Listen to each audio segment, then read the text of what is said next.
The lens in which you see your world in is how you will see everything in your world. Okay. So let me explain, right? If you're always looking at the negative, it could be fine. We don't have to worry about how you got here. We know it could be childhood. It could be whatever, but let's say you're always looking at what you don't have, what you're lacking, what isn't working for you, what is miserable, what's bad about the relationship, what's bad about your weight, what's bad about this, then everything that you see will be seen through that lens, right? I've used this example before.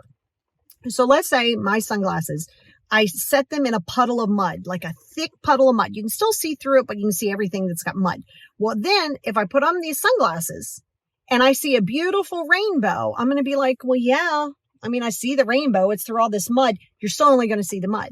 If I see something amazing in general of anything, it could be within my life, it could be within my friends, it could be whatever the case may be, I'm still going to see it through a muddied lens, right? So I'm still seeing the mud. Doesn't matter how good it is, I'm still seeing the mud. Now, I take these glasses, I clean them really, really, really good. I put them back on. Now I can see the sunbeams, and I can see everything, and I can see it for what it is. And that's the important factor that I want you to start focusing on. This is why mindset is a big thing. I didn't say, oh, you're not allowed to be depressed and sad. That has nothing to do with your mindset. A mindset is what you are choosing to see. And that's why you have to be careful of seeing what you think you see, because not everything your eyes see is really what you're seeing. You're seeing it from a perspective of how you choose to see it. Okay. And that's going to be important, because that mindset shift, if you're looking at the negative, you're always going to find the negative. And I've used this example a multitude of times. I tell everybody I love them. I call everybody babe, honey, and love. That's just me. I'm going to do it whether you're married, single, male, female, trans. I don't care. I'm going to tell you the same thing. So if your partner doesn't tell you that they are seeing me for sessions, because they don't have to, it's not your business, and you, for some odd reason, stumble upon their phone, don't go through it on purpose. You stumble upon it and you see me say, hey, babe, I can't meet you at 12 today. Can we do 1? Because let's say I double booked myself, whatever the case may be. And you see the response is, yes, I'm so looking forward. I have so much to share with you at 1. Well, are you going to see that and go, well, I wonder what this means? Or are you going to go, well, who are they cheating with? Because you're going to see what you think you see, regardless of what it is. It doesn't even have to be about the partner. It can be about yourself. I need to be further along. So you're going to be so concerned about where you need to be that you're not going to appreciate where you are. Good, bad, or indifferent, where you are is where you are. So you have to accept where you are in this moment in time. No, it's not always against you. People aren't always setting out to hurt you and to harm you. And it's not always like those cards are always going to be stacked against you. That's going to be how you see it. So then if you go in for an interview or you go into a relationship and let's say it just doesn't work out, suddenly now you've made that about you. You're not good enough. You're not worthy enough. Well, maybe you just weren't what they were looking for. And no doesn't always mean no. It just means like not right now. And it might not be that perfect scenario. So you got to be careful about how you're choosing to see things. And you do have that opportunity to shift that mindset, right? Because again, it goes real easy. It's a real fine line of feeling sad to being in a victim mentality, right? Like, oh, well, nobody, and then you use those big words. Nobody, everybody, never, always. Nobody wants to spend time with me. Everybody hates me. I'm always the last person selected. You got to be careful of these dialogues that you're telling yourself.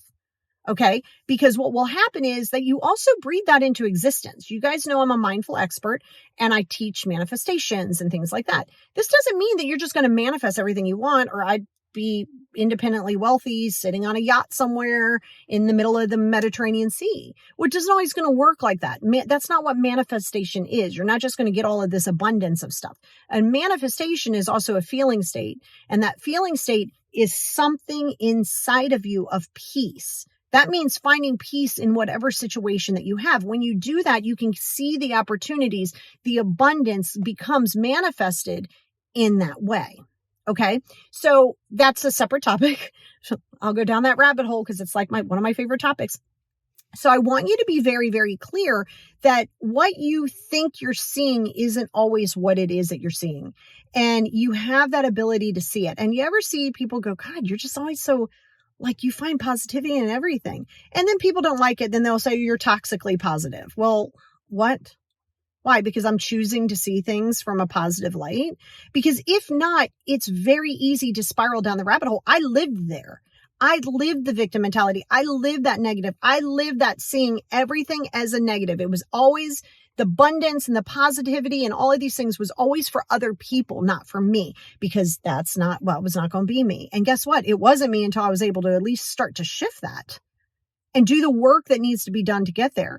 But in order to do that, you have to accept where you are, what you see, and to see it for what it is, right? So if I show you my Dunkin' coffee, right? And you see this is half empty. Well, it's even like say 3/4 empty. I still see it as full. It's just I have this much coffee and this much air. Do you see how I shifted that for you? You can go, oh, you're almost out of coffee. And yeah, I could be like, I'm almost out of coffee. That's accurate. But if I'm like, this cup is empty, not really. It's just got this much coffee and this much air. So it's going to depend. Now I got to drink it. It's going to depend on how you see it. This doesn't make you never have problems. This doesn't make you never feel sad or hurt or angry. That's not what that's for. But it's to accept it for what it is in that moment. So that one moment doesn't trigger your entire day, week, month, year life to spiral out of control.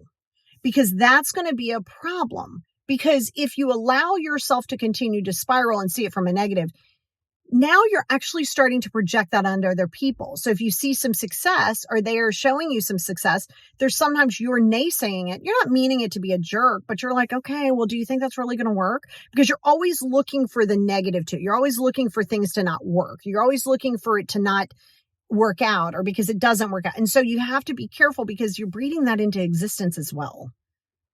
Right? So again, it's how are you going to choose to see it? And also how do you choose to see it is also accepting it for what it is, not how you want it to be. So if it's a relationship with the parents and you don't like it, but you've pretty much shot your shot, you've all tried these things and it's just going to be the same, then you got to accept things for what it is, not as you want it to be. That is an important factor for you because if you're not willing to sit there and really unbox it and radically accept your life for where it is today, then it's going to be really hard for you to push through that. Because when you see yourself as defeated and just no direction out, and it's just so hard to see the light, not even at the end of the tunnel, in the room at all, well, then it's going to be really hard to find it, right? Because it's there, but you're not going to see it. You're going to see it as a murky light or a fictitious, like a mirage or something, right? So I want you to really focus on a few things, right? Let's do a little call to action here. I want you to start asking yourself and be aware of it. I want you to try this for an entire day, but you're going to have a piece of paper. Don't be doing this in your head. Do not do this in your head. You're going to have a little tablet or a little pad with you. And when you find yourself having a negative thought or a not so great thought, right? Don't fight it. I don't want you to fight it. You're a human being. You're not just going to sit there and think like reading Rainbow all day long. Got it. Okay. But if you're seeing it like, oh, traffic sucks. Well, how about traffic is here? I can't do anything about it. Let's turn on Lori's podcast. See what I did there? Or any other podcast or listen to whatever, book on tape, right? Let me turn it on. Let me utilize this time. Let me accept the fact that I'm in traffic. And regardless if I hate it, regardless if I'm going to be late, regardless if I'm hungry, regardless if I have to go to the bathroom, I'm in traffic. I have to deal with it for what it is. If you find yourself starting to spiral like the why me or like, oh my God, when all of that comes into play, that's where I want you to just write that down, right? You'll be very surprised. I definitely was. I knew I was a negative thinker for so long. You'd be surprised on like everything is negative. Like you're like, oh my God. Like I was like, the food is too hot. There wasn't enough green beans. Like everything becomes a problem. So I want you to really work on that because you got to be aware of it before you can change it. So I don't want you to be in a space to where you beat yourself up. Like you don't get to do that either. You got to give yourself compassion and give yourself like gratitude, right? Because at some point it might have been a survival skill for you. But just remember that if you're looking through the lens and it's a muddy lens, I don't care who's in your life, what's in your life, how much money you have, what job you have, you're going to see it. It may never be enough because you're always going to see it through the lens in which you have. The key is to clean that lens a little bit, by healing your stuff, by feeling it to heal it, accepting it, radically accepting it, accepting things for as they are, not as you want them to be. And that's going to be very, very helpful for you. And then it's the little baby steps to start helping you change that mindset.